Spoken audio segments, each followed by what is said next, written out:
From the Library of Congress in Washington, D.C. Mark Kurlansky is what you imagine writers used to be. A tough, itinerant soul who went out into the world and got real finger-blistering experience and learned something special that the rest of us needed to know. Kurlansky has been a commercial fisherman, a dock worker, cook, pastry chef, and foreign correspondent. His books have the grit of the earth written into their titles: Cod, Salt, and 1968, the year when the earth shook from assassination and protest. All, by the way, were bestsellers. Cod and Salt are fascinating forays into the culinary world and have made Kurlansky best known as a food historian. His latest book is The Food of a Younger Land. While researching a food anthology, Kurlansky stumbled upon a forgotten treasure trove of American eating habits in the years before World War II. He has compiled the pieces of this unfinished WPA Writers Project, recipes, stories, poems, and reports, into what his subtitle promises: A Portrait of American Food, before the National Highway System, before chain restaurants, and before frozen food, when the nation's food was seasonal. Please join me in welcoming Mark Kurlansky.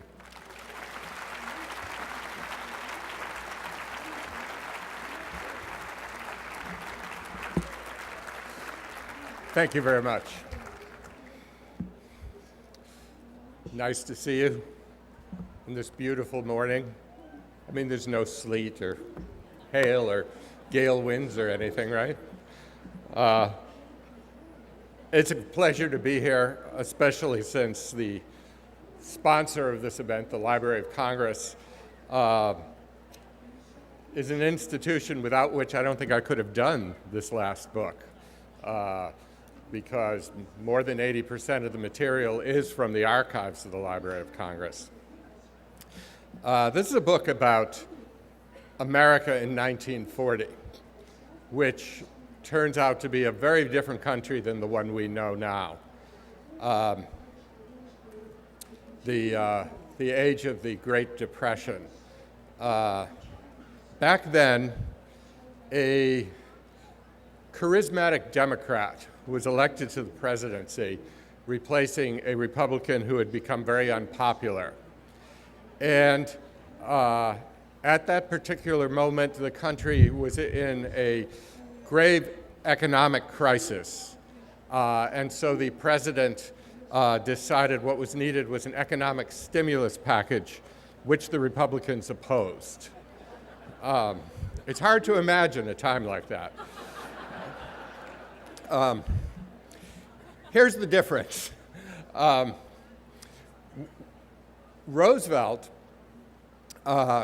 created all these things, the New Deal, through a bill that was passed in Congress which just allotted a budget to do things and didn't say what those things were. And then, the things that we know today, like the WPA and the Federal Artists Project that employed people like Mark Rothko, and the Theater Project of Orson Welles and many other greats, and the Federal Writers Project, which is what my book comes from. These things were never voted on by Congress. They were passed by presidential order. Something to think about, because I don't think they ever would have passed Congress. There was a huge opposition to them. The Federal Writers Project organized writers state by state, and really the only qualification was not that you had to be a writer. You had to be broke. If you could show that you had no money and no job, you could get into the Federal Writers Project. So a lot of writers went in. Writers who were already established, such as Zora Neale Hurston, writers who were not known then but certainly are now, like Nelson Algren and John Cheever and Richard Wright and Claude McKay and Kenneth Rexroth, the beat poet, who was the head of the Federal Writers Project in San Francisco, which I think really shows how crazy this thing was. If you could imagine an office of a federal agency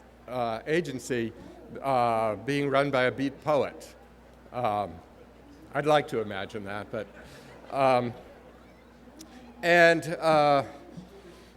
the creative impetus behind the Federal Writers Project was a woman named Catherine Kellogg, who had done a number of interesting things and took a serious pay cut to get involved with the Federal Writers Project because she thought it was exciting and an opportunity to do interesting things. And she had noticed that there were no guidebooks to America. The only guidebook that existed had been written by a Brit in 1909. The Depression was an age in which people were thinking more and more that they ought to take a look at this country. Historically, we tend not to look at this country until moments of crisis. And most of the great books about America have been written by Frenchmen and other people who visited. And so she initiated this series of guidebooks. The guidebooks were tremendous successes, which is amazing in itself because aside from these, promising young writers and these major writers and all the many out-of-work newspaper people that were in this project, there were also people who were had been secretaries, so they were extremely valuable because they could type. There were people who had never done anything but had always wanted to be a writer. There were not tremendous credentials to people in the Federal Writers Project. People in Congress said this is just really a boondoggle. Who are these people we're paying to write? And my favorite criticism was somebody who noticed that the Song of Songs from the Bible had been translated from ancient Hebrew into Yiddish, which is, a dialect of German written in the Hebrew alphabet. And this congressman, clearly not Jewish, looked at the Hebrew and he looked at the Yiddish and he said, "What a scam, it's the same language." The success of the guidebooks kind of changed the image of the Federal Writers Project, but after they had done a guidebook to everywhere, every state, most major cities, we're getting on to minor cities, they were looking for something else, and Catherine Kellogg came up with this idea of let's do a book about how Americans eat. Food traditions, recipes, gatherings, types of social gatherings for eating, controversies. So this assignment went out to all of the Federal Writers Projects around the country, and they were working on it, gathering these manuscripts, and the idea was that all these manuscripts would be gathered, and then there were 5 writers, one for each region. Algren was the writer for the Midwest. Would write essays based on all of these contributions. And then maybe 1 or 2 of the contributions would also be included. But most of the manuscripts that are in this book were never intended for publication. And then came the December 7th bombing of Pearl Harbor. And immediately everybody realized the New Deal was going to be over and the country was going to be on a war footing. And Catherine Kellogg sent out letters to every Federal Writers Project saying, on the America East Project, whatever you have, just anything you have, send it in now, and we'll try to get it published before we close. So everybody sent in whatever they had, and they were closed before it could be published. And all of these manuscripts that she had received were put in boxes and dumped in the Library of Congress, where they've been sitting ever since.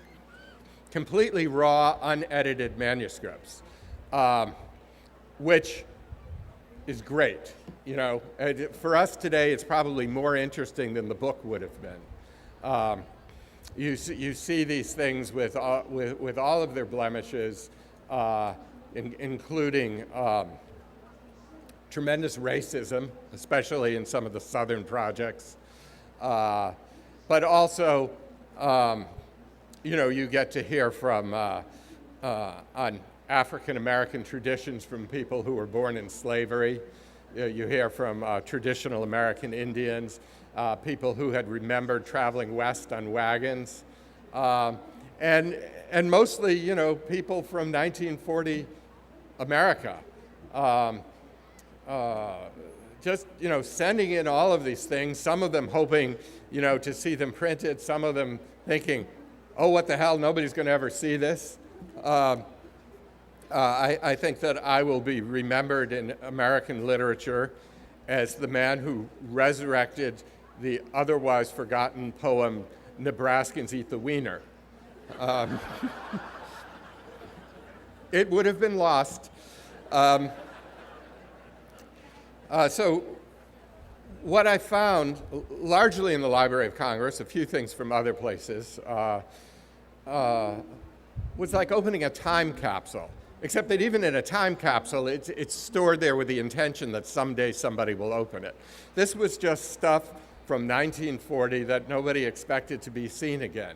And because of that kind of rawness, you get this picture of 1940 America, an America in which people were very tied to their region and their town and their county and the food that it produced and the customs that it had.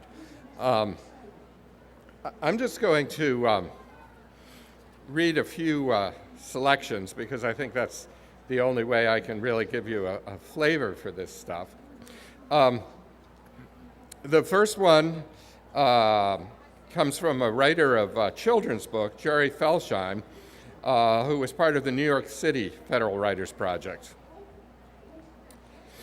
As a social institution, the literary T has undergone profound changes in recent years. Originally identified with women's study clubs, it has been taken over by the smart world and transformed into a cocktail party with incidental literary trimmings. Its hours are from 5 to 7, but as with the cocktail party, no one ever appears before 6:15, and the host is fortunate if his last guest departs by 9. More than anything else, it has become an informal gathering place for intellectual sophisticates on their way to dinner. Since the publishing world is concentrated in New York, literary teas reach their apex in that city. Their sponsors are usually connected with the business, a publisher trying to put over a new author, an editor celebrating the start of a magazine, or again, just a headhunter parading another celebrity. In Manhattan, literary teas are given upon the slightest provocation. The locales of these parties vary from private apartments to special rooms at the smart nightclubs and hotels. One condition is paramount, however. The place must always be jammed. Seemingly no literary tea is successful unless it is crowded enough to make an exchange of intellectual ideas an impossibility. The talk is usually limited to the latest publishing blurbs and reviews, Broadway gossip, and inside tips on how much this or that author is making. Heavy conversation is invariably frowned upon, and she wit is at a premium. Okay, so 1940 wasn't completely different from today. There was this long list of slang and jargon from New York soda counters. And the curious thing about this jargon is that often the slang doesn't, it doesn't shorten, it's not shortened expressions to make things quicker. They're often considerably longer. Ketchup is a bottle of red. One of my favorites is pork chops is Hebrew enemies. And my absolute favorite is Jell-O desserts, which is nervous pudding.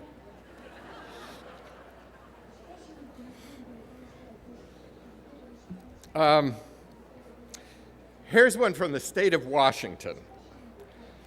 According to a news item appearing in a Longview, Washington newspaper several years ago, the city firefighters of a sister city, Kelso, had been guests the previous night at a banquet, whereupon the pièce de résistance of the meal served was, perish the thought, wildcat meat. That the main dish of this dinner tasted, quote, a little like veal, but stronger in odor, was all that the participants could remember or cared to release for publication. But this incident was the impetus for the recollection of other days long past when cougar meat was consumed by some of the residents of the same community. The consumption of cougar meat at these repasts was impelled more from a standpoint of reprisal than from a cultivated appetite for the animal. As the story is related, a woman by the name of Minnie was attacked and partially devoured by one of these deadly prowlers of the woods.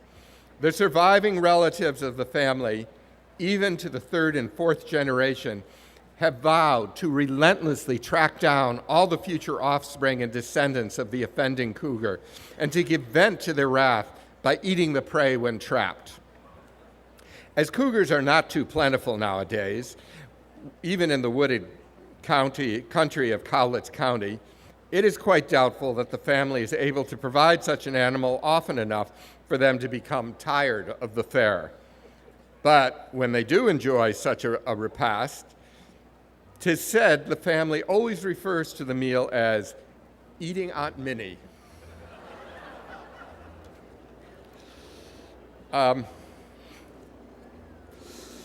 Well,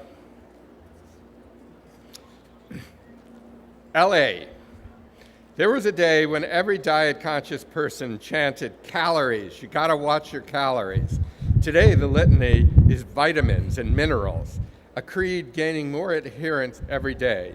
In the robust manner in which Americans accept the new, a principle of real dietary value has ballooned into the fabled panacea, the elixir of life. Nowhere is this so evident as in the Los Angeles area, the most important center for all health food activity. From here, 30 firms grind and pack capsules and tablets of pulverized vegetable mixtures and ship these out in a constant stream to treat the ungastronomic tongues of the nation. Here, numerous retail stores, unofficial consultants of your bodily needs. Oh, is he coming? No.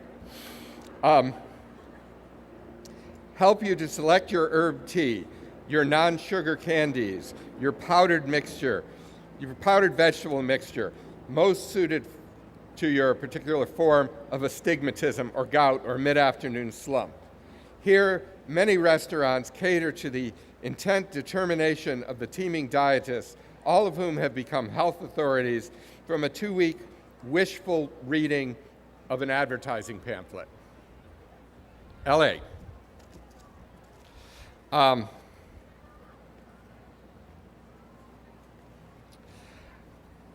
I'm just going to, how are we doing on time? Yeah, okay, I'm just going to read one more piece, one of my favorites that I saved for last, and then I'd love to take a few questions. One of the fun things about doing this book was trying to figure out who these people were who wrote the book. I mean, if it was Zora Neale Hurston or there's a piece by Eudora Welty, we know who they are. But some of these other people were writers who were very well known at the time, particularly in their region, and have been forgotten. This was a piece by a woman named Claire Warner Churchill, who was a well-known novelist of books on Indians of the Northwest at the time. She wrote a book on Sacagawea and some others. 1940 was an interesting moment in food because things were just beginning to become industrialized. And I always think that, one of the real signs of the beginning of the end was that in the 1930s they began selling bottled salad dressing. I mean, think about it. How hard is it to make salad dressing? You know, if they're bottling that, what aren't they going to bottle? So what really bothered Claire Warner Churchill, though, was what was happening to mashed potatoes. There ought to be a law. That's what there ought. A law against mashed potatoes being served in restaurants. There ought to be a law against even the use of the words on menus. Somebody ought to sue someone for libel. Libel on mashed potatoes. Think of it. Tomorrow, 1 million men, even 10 million men, will sit down at tables and order merchant lunches, whereupon there will appear 10 million plates bearing what chefs will declare to be mashed potatoes. Mashed potatoes, indeed. If Grandma ever got to thinking what a reflection upon her cooking restaurant mashed potatoes are, I tremble for the culinary locals responsible for serving them. Mashed potatoes. The beating, the mauling, and the ultimate degradation to which an honest Irish potato must submit tomorrow turn me sad-eyed from my plate. No, I am not to be fooled by your whipped potatoes, your fluffed potatoes, your watered potatoes that pass in many restaurants for honest-to-God mashed potatoes. I know them for what they are, horrible travesties upon self-respecting dish of mashed, and I mean mashed, not macerated potatoes. Thank you. This tirade, by the way, goes on for about 5 more pages. I'd love to take a few questions. I have a few minutes left. I suppose there are a microphone. Yes. Can you hear me? Can you tell us how it was the Library of Congress came to you to write this project? How you either knew about it or how you chose to write about it? Could you start again? I couldn't hear you. Thank you for coming. Thank you. Can you tell us how the Library of Congress came to you to write this publication, or how it was you learned about it and decided to also pick it? Right. Well, the Library of Congress didn't come to me. I came to them. I'm kind of a collector of food writing, and I wrote a book some years ago, an anthology of food writing called Choice Cuts. And when sort of scrounging around for interesting food writing for that book, I ran across this essay by Nelson Algren. And it had been in his personal papers when he died, and it was published by the University of Iowa Press as a separate book. And the book explained that it had been found in his papers, and it was part of a never-released project by the Federal Writers Project called America Eats. And I just thought that was fantastic, that there was a Federal Writers Project on food called America Eats. So Federal Writers Project is a federal agency, so their stuff tends to end up in the Library of Congress. So I called the Library of Congress and I said, do you by any chance have anything on a project called America Eats? And they said, oh yeah, we got boxes of the stuff. So I went there. They were tremendously helpful. There were boxes and boxes and boxes. And then there were a few things that I found elsewhere. The New York City contribution,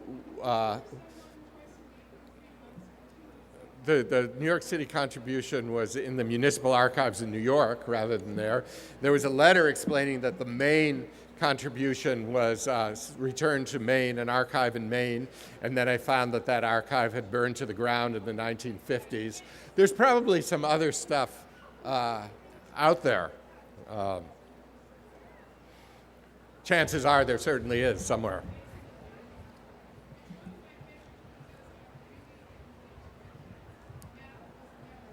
Okay. My question's about your book about the history. Is your mic on? Yeah. Right, okay. My question's about your book about salt. How did you come to write that? I read another book about the history of salt by Robert Moltoff, and I was wondering how you both came to the same subject. I wrote the book on salt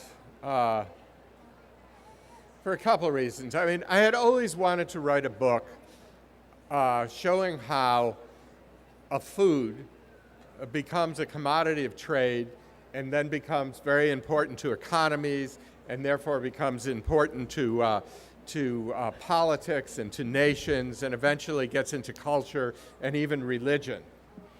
And when I was working on my cod book, I realized that salt was the most fantastic example of that. The reason I realized that working on my cod book was because for a few centuries there was a tremendously aggressive push by France and Britain and other European nations to have fisheries and to expand their fisheries, particularly in North America.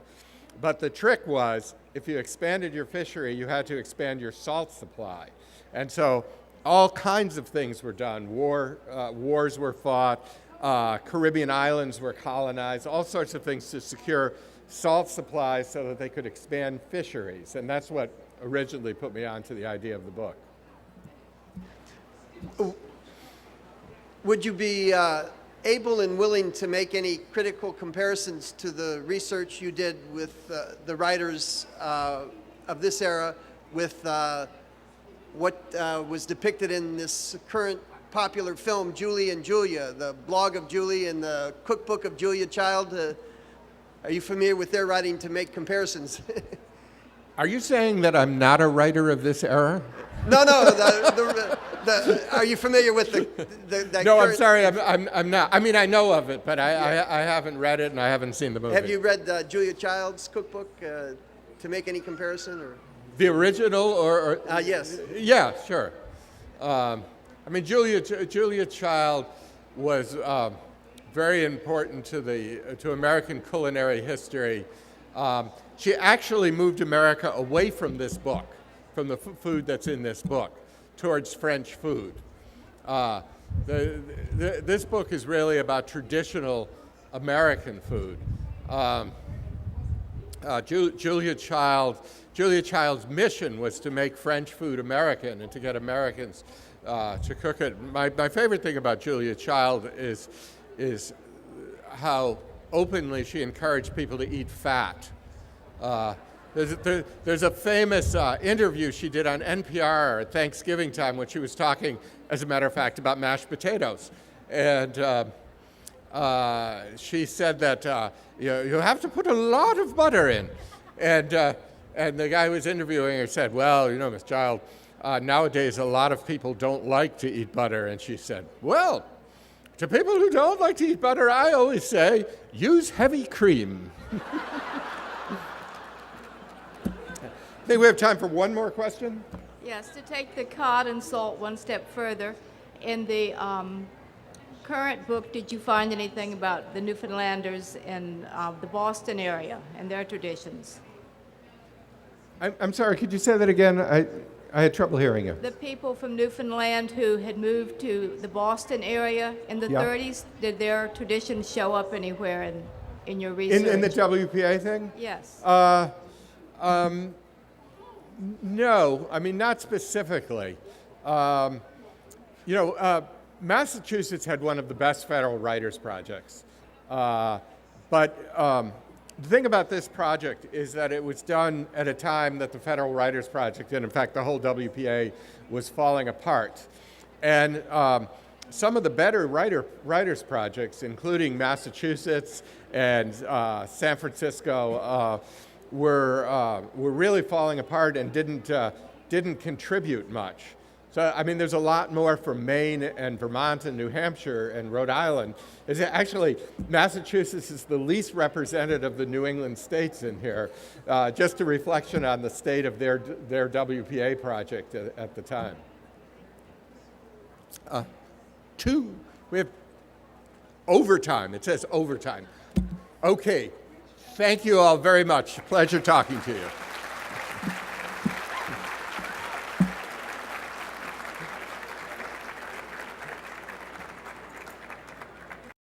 This has been a presentation of the Library of Congress. Visit us at loc.gov.